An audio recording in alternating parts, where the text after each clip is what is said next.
लगातार भारतीय जनता पार्टी की तरफ से किया जा रहा था कि इस बार जीत के अंतर को ही हम अपने उम्मीदवारों को देखेंगे। ये लाइन सबसे अहम थी जो हमने नहीं बताई। 1,91,000 नोटा के बटन। खबर ये है कि 1,91,000 नोटा के बटन दबे हैं। यानी जनता का मूड क्या है राजकिशोर जी, हम इसे कैलकुलेट कर सकते हैं अगर नोटा के बटन 1,91,000। ये जो आप बता रहे हैं, जैसे इंदौर में भी आप देखिए सबसे ज्यादा नोटा हुआ है।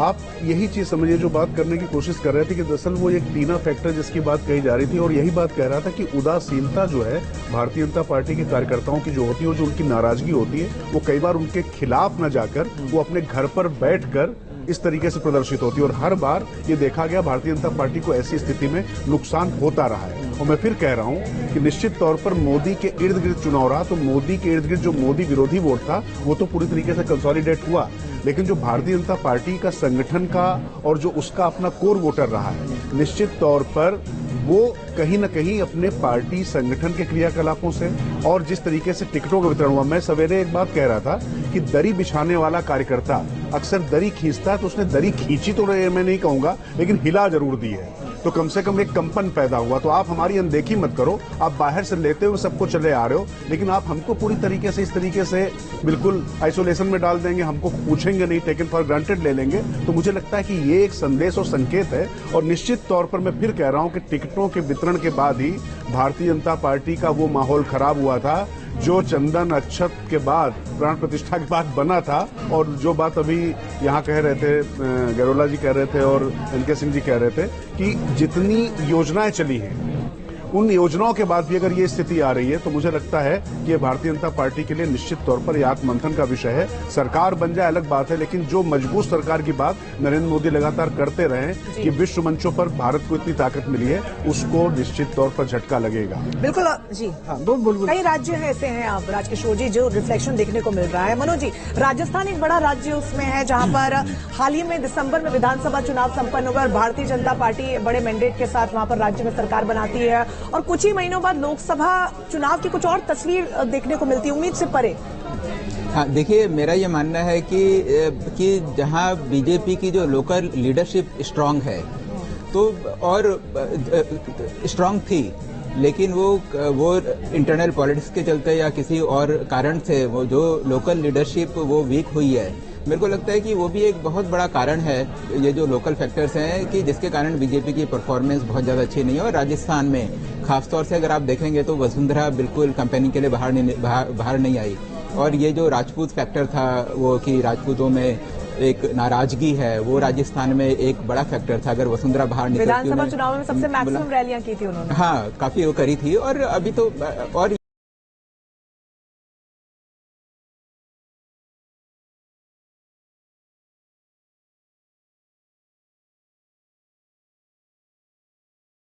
जो था राजपूत फैक्टर, मेरे को लगता है कि वो हो सकता है कि थोड़ा कम होता।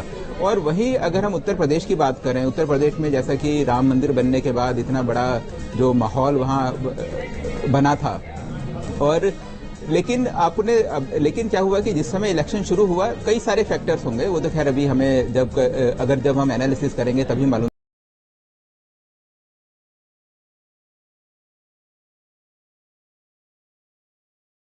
चलेगा। लेकिन ये बात भी हमें माननी पड़ेगी कि जितना इम्पोर्टेंस वहाँ का जो स्ट्रांग लीडर है योगी, उनको मिलना चाहिए था, चाहे वो टिकट के सिलेक्शन में हो, चाहे वो रैलियों में हो, या चाहे बाकी चीजों में हो, उतना बड़ा इम्पोर्टेंस योगी को यूपी में नहीं दिया। हो सकता है कि ये भी एक कारण हो जो कि जिसके कारण की बीजेपी की परफॉर्मेंस उत्तर प्रदेश में उतनी अच्छी नहीं है। अच्छा, एक अपडेट भी दे दूं, इस वक्त जो जानकारी मिल रही है, प्रधानमंत्री नरेंद्र मोदी ने चंद्राबाबू नायडू से फोन पर बात की है। ये अहम जानकारी। अब इसमें दो पहलू हो सकते हैं। एक तो भाई लोकसभा चुनाव में टीडीपी अच्छा परफॉर्म कर रही है बीजेपी के साथ मिलकर, दूसरा जो रिजल्ट वहां विधानसभा में आया। एक क्वेश्चन मेरा बनता है प्रेम कुमार जैन आपके साथ, ये बधाई हो और आगे की रणनीति हो, ये दोनों समझा जा सकता है, लेकिन कांग्रेस के जो मेहमान बैठी है हमारे साथ, अनुमा आचार्य, उन्होंने कहा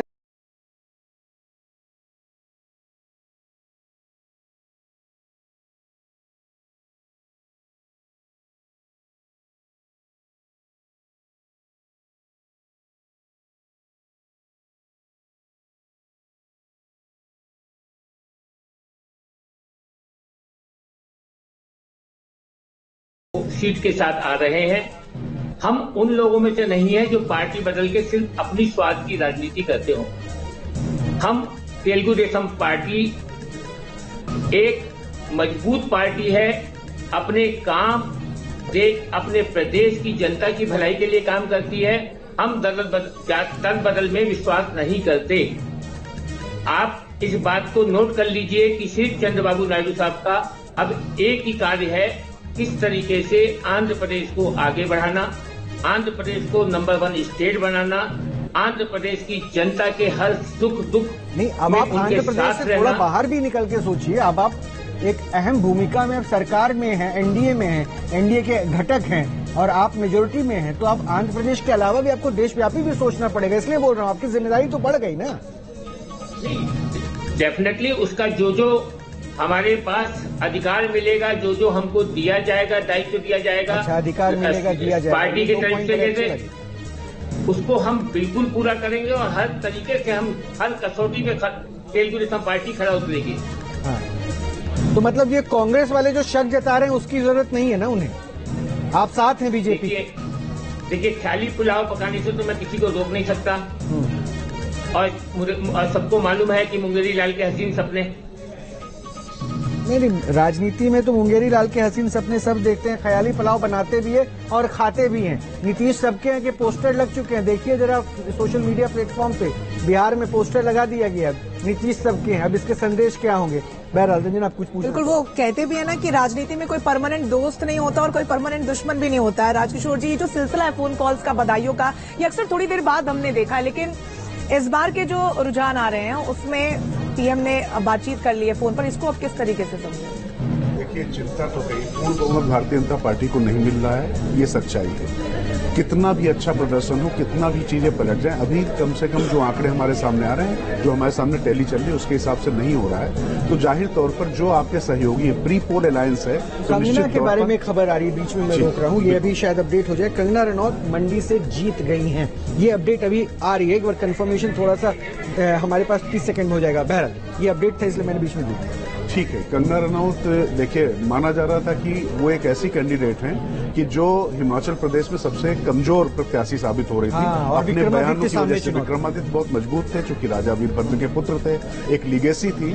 उसके बाद भी माना जा रहा था, लेकिन बाद में जब वहां पर मोदी की रैली हुई, उसके बाद योगी की रैली हुई, और वो चूंकि नाथ संप्रदाय के भी वहां बहुत से लोग हैं मंडी में, आपको पता ही होगा, और मोदी के जाने के बाद वहां पर माहौल बदला, क्योंकि चुनाव आमतौर पर पूरा जो देखा जाए वो मोदी केंद्रित था, लेकिन वहां पर कंगना अपने ऊपर लेके आ गई थी। पर जब ये दोनों रैलियां हुई, बाद में वो चुप हुई, तो उसका फायदा मिला। लेकिन जो बात हम कर रहे थे अभी टीडीपी को लेकर, ये बिल्कुल सही कहा आपने, कोई भी स्थायी दोस्त स्थायी शत्रु नहीं होता है। लेकिन चूंकि प्री पोल अलायंस है और जिस तरीके के समीकरण बन रहे हैं, क्योंकि देखिए टीडीपी वो पार्टी है, तेलुगु देशम ने अटल बिहारी वाजपेयी सरकार में जब वो थे तो उनको रुला के रख दिया था। अब यहाँ पर ये देखने वाली बात होगी कि जब अपनी शर्तों पर वो किस तरीके से काम कर पाते हैं। और उधर नीतीश कुमार भी हैं, अभी बताया है कि बिहार में जिस तरीके से बोर्ड लग गए हैं कि नीतीश सबके हैं। मैं फिर कह रहा हूं कि जो अंतिम टैली है उसमें इंडिया गठबंधन कहां तक जा पाता है, ये देखने वाली बात होगी, और एनडीए गठबंधन कहां तक जा पाता है। पर ये मानकर चलिए कि इंडिया गठबंधन की पूरी कोशिश ये होगी, किसी को भी प्रधानमंत्री बनाना पड़े, नरेंद्र मोदी और भारतीय जनता पार्टी प्रधानमंत्री ना बने, इसके लिए कांग्रेस ने और तमाम दलों ने अपना बहुत कुछ खोकर, अपना बहुत बड़ा हिस्सा देकर वो सारी चीजें लोगों को दी। अभी गरोला सर एक बात कह रहे थे, मैं उस पर एक चीज जोड़ना चाहता हूं। ये महंगाई या जो दूसरे मुद्दे थे, ये सिर्फ उत्तर प्रदेश में नहीं हो सकते, ये मध्य प्रदेश में क्यों नहीं हुए, ये छत्तीसगढ़ में क्यों नहीं हुए, तमाम जगहों पर ये चीजें नहीं हो पाई। दरअसल अगर आप देखेंगे तो जहां पर जातीय विभाजन हुआ है, उत्तर प्रदेश में आप देखिए, जो पीडीए का जो फार्मूला था, लग रहा था संविधान बदल देने की जो बात थी, नैरेटिव था, वो कैसे चला है, क्योंकि बहुजन समाजवादी पार्टी, मैं फिर कह रहा हूं, वो सिंगल डिजिट में आ गई है, और जो कांग्रेस और समाजवादी पार्टी का गठबंधन, उसको वो सारा वोट शिफ्ट हुआ है, एक मुश्त गया। ना एआईएमआईएम चली, ना बसपा चली, कुछ नहीं चला, और वही भारतीय जनता पार्टी का वोट उस तरीके से नहीं चल पाया। और अखिलेश ने जिस तरीके से यादव वाद का जो आरोप था, परिवार के 5 लोग को छोड़ दीजिए, उसको छोड़ के सारे टिकट उन्होंने बाहर बांटे। ठीक है, एक बार शाइना एनसी भी जुड़ चुकी है बीजेपी के प्रवक्ता। शाइना, ये रिजल्ट कहाँ जा रहा है? और अभी भी मतलब जो मेहमान बोल रहे हैं या फिर और भी जो